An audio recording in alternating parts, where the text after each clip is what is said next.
El trueno retumbó como un grito ahogado en el cielo de Córdoba, y en ese instante, Julia me besó con la furia de quien sabe que el mundo se desmorona.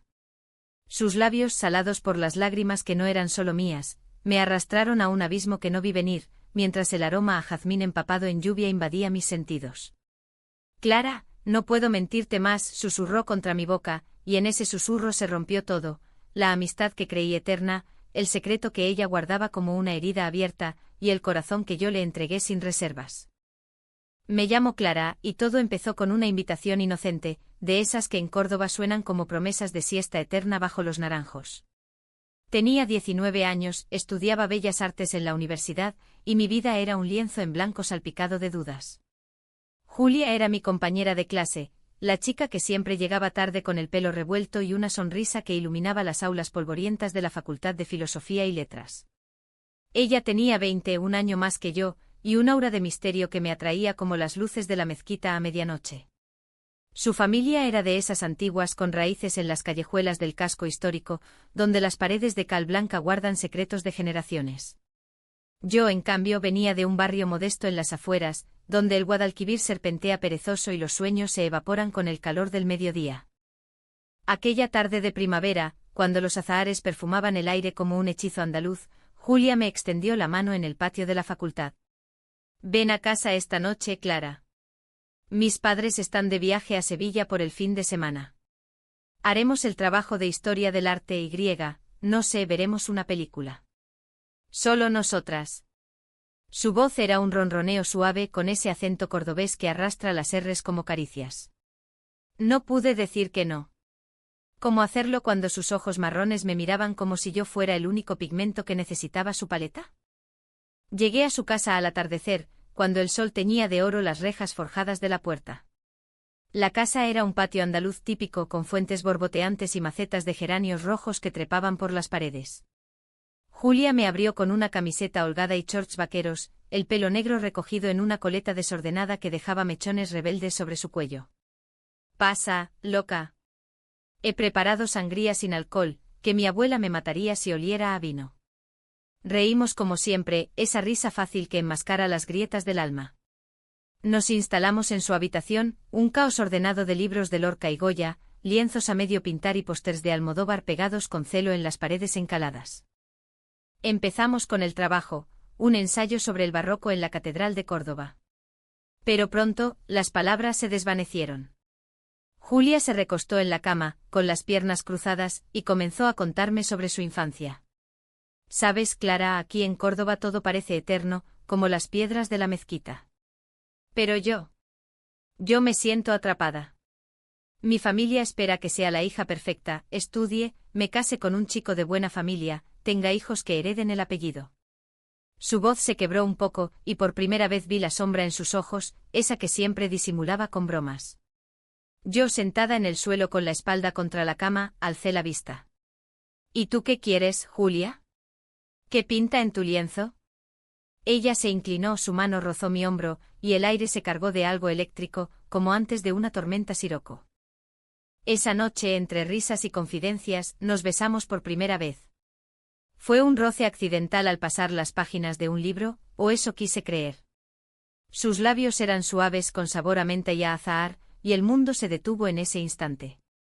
Córdoba, con su bullicio lejano de guitarras flamencas y el eco de las campanas de la torre, se convirtió en un telón de fondo borroso. Nos separamos jadeantes, mirándonos como si hubiéramos descubierto un pecado prohibido. «Clara, esto. No sé si está bien», murmuró ella, pero sus dedos se enredaron en mi pelo castaño, tirando suavemente como para anclarme a ella. Yo no respondí con palabras, respondí con otro beso, más profundo, más desesperado. Éramos dos chicas en una ciudad de cruces culturales, donde el Islam y el cristianismo se entretejen como hilos en un tapiz, y en ese tapiz, nuestro amor era un color nuevo, inesperado. Los días siguientes fueron un torbellino de emociones contenidas. En la universidad nos robábamos miradas en las aulas, roces de manos en los pasillos empedrados del Alcázar. Julia me llevaba a rincones secretos, el jardín de los patos al amanecer, donde el rocío besaba las rosas como ella me besaba a mí, o la ribera del Guadalquivir, sentadas en la hierba, compartiendo sueños susurrados. Me contaba sobre su pasión por la pintura, cómo soñaba con exponer en Madrid, lejos de las expectativas familiares. Yo le hablaba de mi miedo a no ser suficiente, de cómo mi madre, viuda y devota, me presionaba para que encontrara un buen partido. Pero en sus brazos esos miedos se disipaban como niebla matutina. Sin embargo, el primer conflicto asomó como una grieta en la fachada de una casa antigua. Una tarde, mientras caminábamos por la judería, con sus callejones estrechos perfumados a incienso y pan recién horneado, Julia se tensó al ver a un grupo de chicas de su antigua escuela. Entre ellas estaba Marta, una rubia de ojos azules y risa estridente, que la saludó con un abrazo demasiado efusivo. «Julia, mi amor. ¿Sigues escondida en esa cueva de artistas?» Julia se sonrojó apartándose con gentileza pero firmeza. Más tarde, en un café con vistas a la Torre de la Calahorra, me confesó, Marta y yo salimos un tiempo en el instituto. Fue un error, Clara. Ella era todo lo que mi familia aprobaba, católica, de familia adinerada. Pero no era real. Sentí un pinchazo en el pecho, no celos exactamente, sino el miedo a ser solo un rebote, un secreto pasajero. ¿Y yo? ¿Qué soy para ti, Julia? Ella tomó mi mano sobre la mesa de mármol, sus ojos brillando con sinceridad. Eres todo. Eres el color que faltaba en mi vida. Pero los secretos en Córdoba tienen paredes que oyen. La familia de Julia era devota, de esas que asisten a la Semana Santa con velas y procesiones, donde el pecado se confiesa en iglesias góticas y se expía con rosarios. Su madre, doña Isabel, era una mujer de 50 años con el porte de una duquesa andaluza, pelo recogido en moño alto, vestidos de lunares y una fe inquebrantable que rayaba en la obsesión. Su padre, don Ramón, un notario retirado, leía el Quijote por las noches y soñaba con nietos que jugaran en el patio. Julia me había advertido, nunca los invites a casa. No entenderían. Yo asentí, pero el peso de esa mentira nos empezaba a asfixiar. Una noche, 2 semanas después de nuestro primer beso, el primer verdadero conflicto estalló. Habíamos planeado una cena romántica en su casa, paella casera, vino de Montilla Moriles y velas que proyectaban sombras danzantes en las azulejos. Pero cuando abrí la puerta, no era Julia quien me recibió, sino doña Isabel, con los ojos como dagas y una expresión de ultraje que heló el aire andaluz. Tú debes ser la amiguita de mi hija. Pasa, pero hazlo rápido. Julia está indispuesta. Su voz era un látigo envuelto en terciopelo. Entré al patio, donde el agua de la fuente parecía burlarse de mi nerviosismo. Julia bajó las escaleras pálida, con ojeras que delataban una discusión reciente. Mamá volvió antes de lo previsto. Lo siento, Clara. La cena se convirtió en un interrogatorio disfrazado de cortesía. Doña Isabel me bombardeó con preguntas: ¿de qué familia eres? ¿Tu madre asiste a misa en San Pedro? ¿Estudias para ser una dama o solo para presumir? Yo respondí con sonrisas tensas, mencionando mi barrio humilde y mi devoción a la Virgen de los Reyes, pero cada palabra era una mina. Julia intentaba desviar la conversación hacia el arte, pero su madre la cortaba: el arte es para los bohemios, hija. Tú necesitas estabilidad, un hombre que te cuide. El aire se espesó como el humo de un incensario, y cuando doña Isabel se retiró a rezar el rosario, Julia me arrastró a su habitación, cerrando la puerta con llave. Lo sabe, Clara. Sospecha algo. Me ha estado presionando para que salga con el hijo de los vecinos, un chico llamado Pablo, abogado en formación. Dice que es mi deber. Sus palabras cayeron como piedras en el Guadalquivir. Yo la abracé sintiendo su cuerpo temblar contra el mío. Entonces hablemos con ella. Dime la verdad, Julia. ¿Me quieres lo suficiente para luchar? Ella se apartó, sus ojos nublados por el conflicto. Te quiero, pero mi familia es todo lo que tengo. Si me rechazan, ¿qué me queda? Esa noche nos amamos en silencio, con besos que eran promesas rotas y caricias que curaban heridas invisibles. Pero al amanecer, cuando me fui, el patio parecía más pequeño, como si las paredes se cerraran sobre nosotras. Los días siguientes fueron un baile precario en las cuerdas flojas de la clandestinidad. En la universidad, Julia y yo nos convertimos en expertas en dobles sentidos: una nota garabateada en un cuaderno: te espero en el Puente Romano a las 7, un roce de dedos en la biblioteca que decía más que cualquier soneto de Quevedo. Córdoba, con su encanto eterno de patios floridos y puentes milenarios, se transformó en nuestro cómplice silencioso. Paseábamos por el puente romano al atardecer, cuando el sol se hundía en el río como un ópalo derretido, y nos contábamos todo, mis miedos a decepcionar a mi madre, que soñaba con verme casada en una boda católica, sus recuerdos de una infancia asfixiada por las expectativas, donde las muñecas eran sustitutos de hermanos imaginarios que nunca llegaron. Pero el secreto, como el vino de la región, fermentaba y se volvía amargo. Una mañana, en la clase de Historia del Arte, el profesor proyectó diapositivas de Frida Kahlo, y Julia levantó la mano para hablar de su bisexualidad reprimida. Frida amaba a Diego, pero también a mujeres. Su arte era un grito contra las jaulas sociales. Sus palabras resonaron en el aula, y yo la miré con orgullo, pero también con temor. Al salir, Marta, la ex de Julia, se acercó con una sonrisa viperina. ¡Qué valiente, Julita! ¿Sigues pintando tus fantasías, o ya has vuelto a la realidad? Julia la ignoró, pero yo vi el temblor en su mandíbula.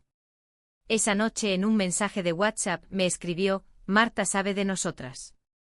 La vi mirándote en el pasillo. Ten cuidado, Clara. El miedo se instaló como una niebla otoñal sobre el río. Empecé a notar detalles: las llamadas perdidas de Julia a medianoche, sus excusas para no vernos, mi madre me necesita en casa, el modo en que evitaba mis ojos cuando hablábamos de futuro. Una tarde, incapaz de soportar la incertidumbre, la confronté en el Alcázar de los Reyes Cristianos, entre los jardines donde los cipreses susurran secretos a los vientos del sur. Julia, ¿hay alguien más? ¿Pablo? ¿O es que te arrepientes? Ella se giró, su rostro una máscara de dolor. No. Es mi familia, Clara. Mi madre encontró un dibujo en mi habitación, nosotras dos, abrazadas bajo la lluvia. Lo pinté la semana pasada. Me obligó a quemarlo, diciendo que era a influencia del diablo. ¿Y ahora? Me ha inscrito en un retiro religioso en la sierra. 2 semanas de oración y reflexión. El mundo se inclinó bajo mis pies.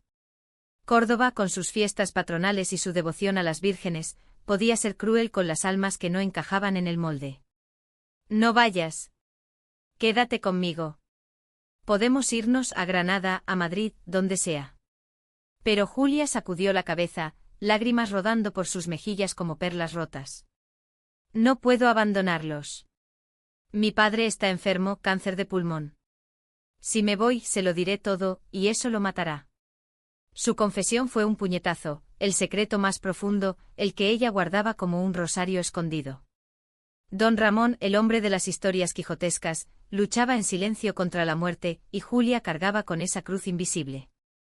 Intenté ser fuerte, pero el corazón es un traidor. Esa noche, sola en mi pequeño apartamento cerca de la estación de tren, lloré hasta que el alba tiñó de rosa las cortinas. Mi madre me llamó preocupada por mi silencio. Hija, ¿estás enferma?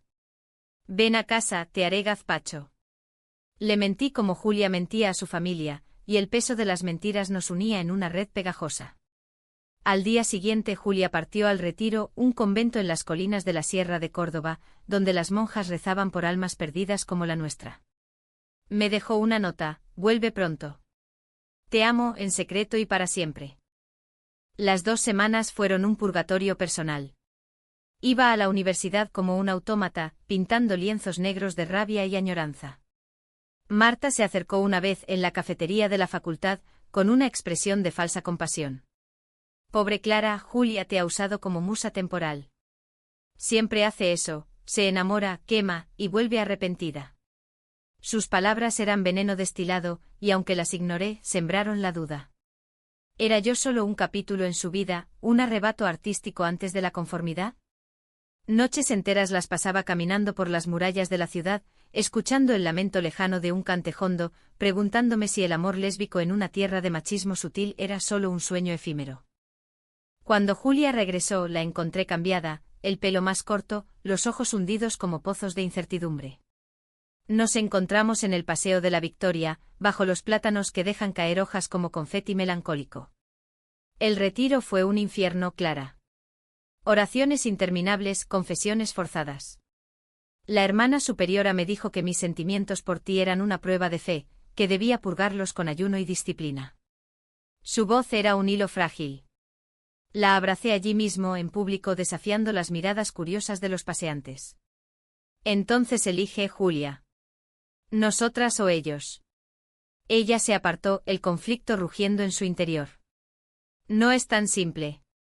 Mi madre me ha prometido que si salgo con Pablo pagará mi exposición en Madrid. Es mi sueño, Clara. ¿Me pides que lo tire por la borda? Esa noche en su habitación, el aire crujía de tensión. Nos besamos con urgencia, como si cada caricia pudiera sellar una promesa, pero el abismo entre nosotras se ensanchaba. Te necesito, pero no puedo destruirlo todo, sollozó ella contra mi pecho. Yo con el corazón hecho trizas susurré, el amor no destruye, Julia. Libera. Pero al amanecer, cuando salí de su casa, supe que la grieta se había convertido en un precipicio. El conflicto escaló cuando doña Isabel me invitó a una cena familiar, un gesto que creí conciliador. Ven, Clara. Quiero conocerte mejor. Julia habla tanto de ti. Llegué con un ramo de jazmines, vestida con un traje sastre que mi madre me había regalado para impresionar. La casa bullía de aromas, salmorejo fresco, cordero asado, el tintineo de copas de cristal. Don Ramón, demacrado pero cortés, me dio la bienvenida con un apretón de manos tembloroso. Siéntate, hija. Cuéntame de tus pinturas. Hablamos de Velázquez y de las luces de Córdoba, y por un momento creí en la posibilidad de un puente. Pero durante la cena, Marta apareció como un fantasma no invitado. Isabel, qué sorpresa. Pablo me dijo que sería una noche familiar. Su presencia era una intrusión calculada y pronto, las conversaciones viraron hacia el compromiso inminente de Julia con Pablo. Es lo mejor, Clara, dijo doña Isabel, con una sonrisa que no llegaba a sus ojos. Un buen chico católico con futuro.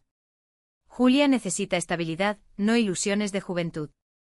Julia, sentada a mi lado, clavó las uñas en mi muslo bajo la mesa, un gesto de pánico silencioso. Yo tragué saliva, forzando una sonrisa. El amor no siempre sigue el guión familiar, doña Isabel. El silencio que siguió fue ensordecedor, roto solo por el tintineo de un tenedor. Don Ramón tosió, y Julia palideció. Marta, con malicia velada, soltó: «Oh, Clara, tú entiendes de amores complicados, ¿verdad?» Julia me contó todo. El mundo se detuvo. ¿Todo? Julia negó con la cabeza, pero el daño estaba hecho.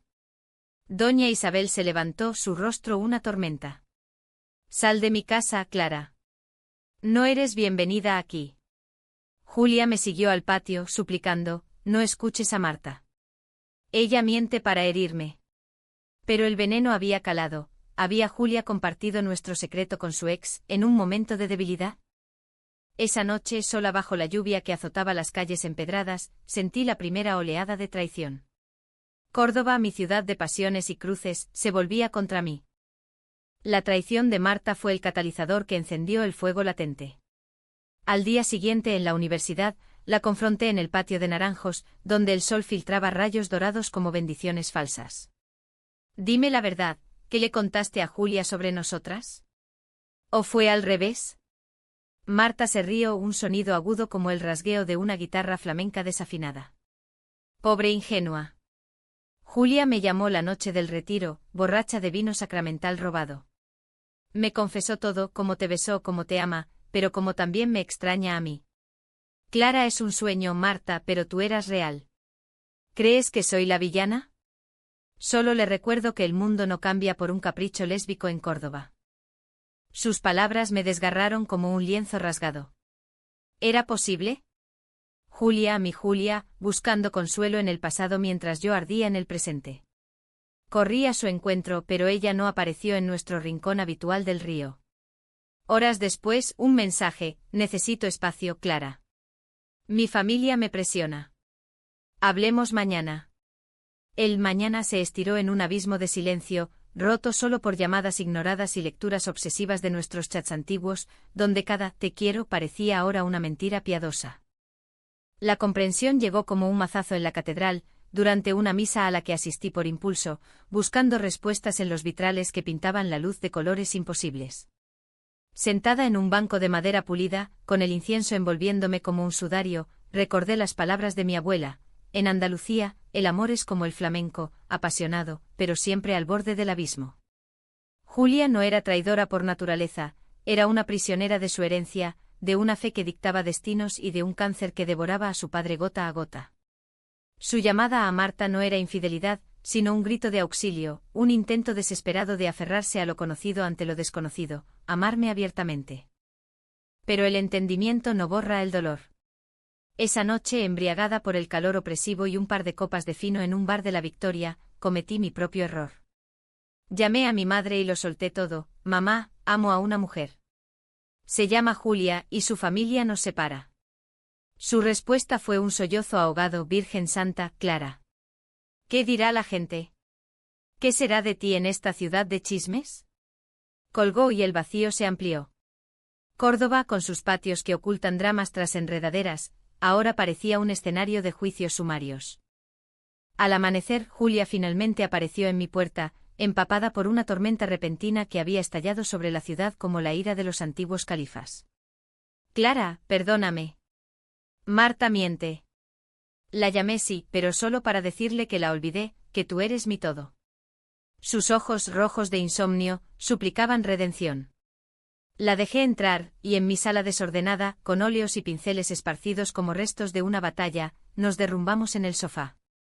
Mi padre empeoró anoche. Los médicos dicen que le quedan meses.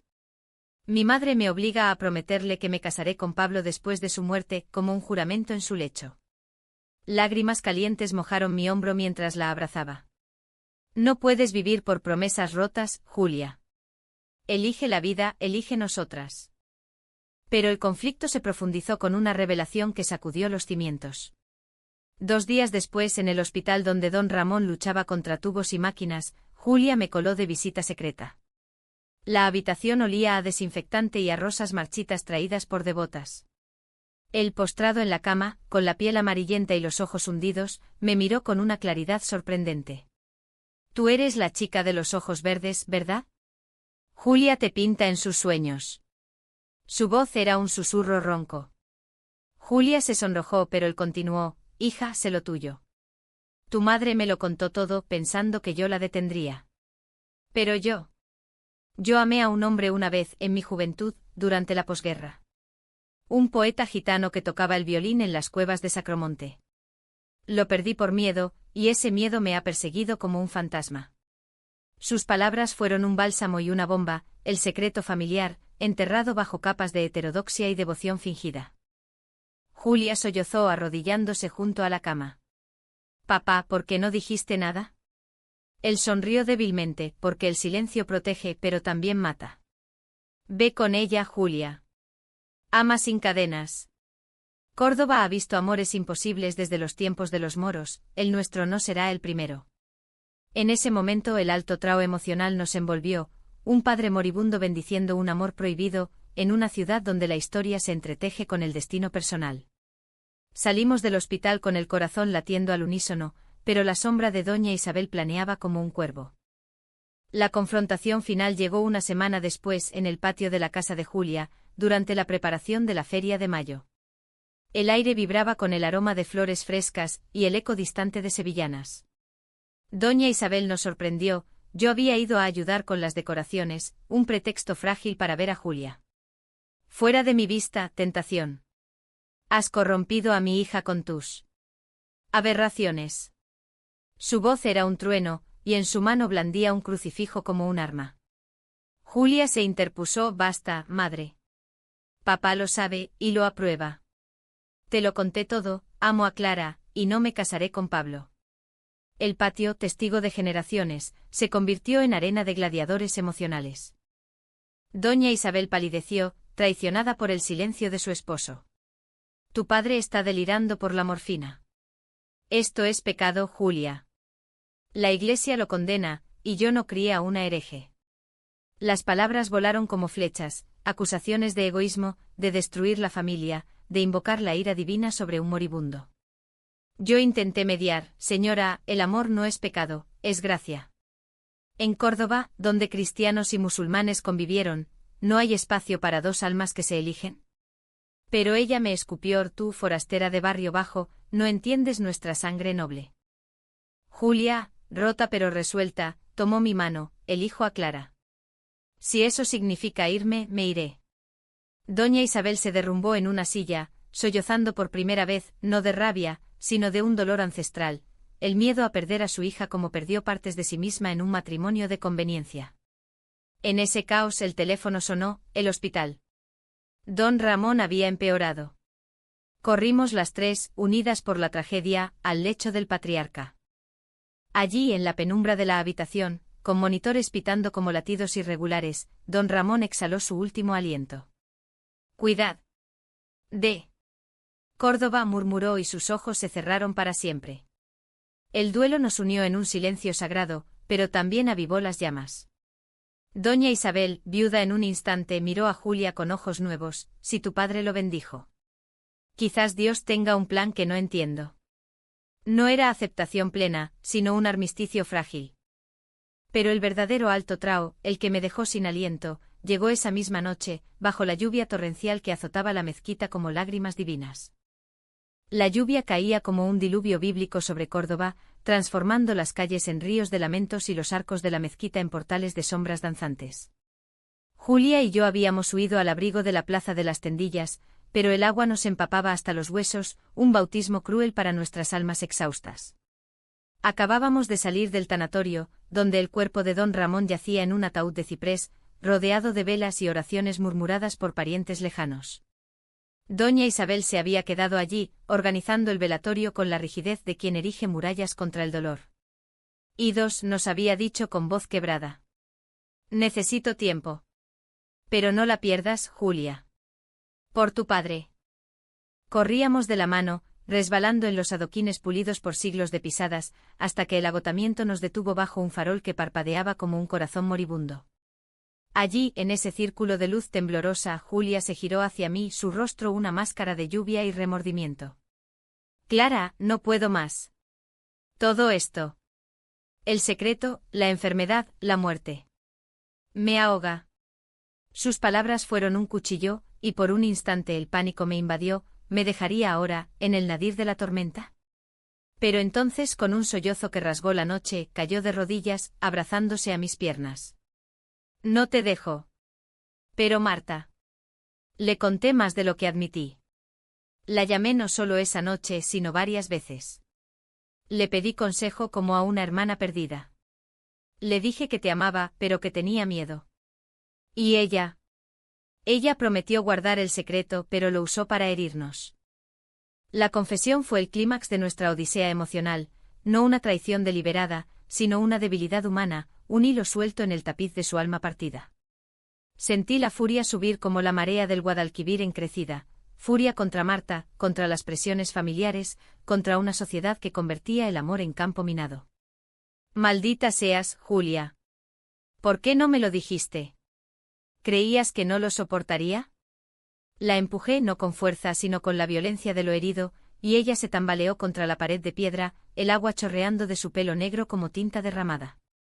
«Porque te perdería. Porque en ti vi la libertad que yo anhelaba, y no quería mancharla con mi cobardía». El trueno retumbó y en ese rugido celestial, algo se rompió en mí. Caí a su lado, de rodillas en el charco que reflejaba las luces de la ciudad, y la abracé con la ferocidad de quien salva un naufragio.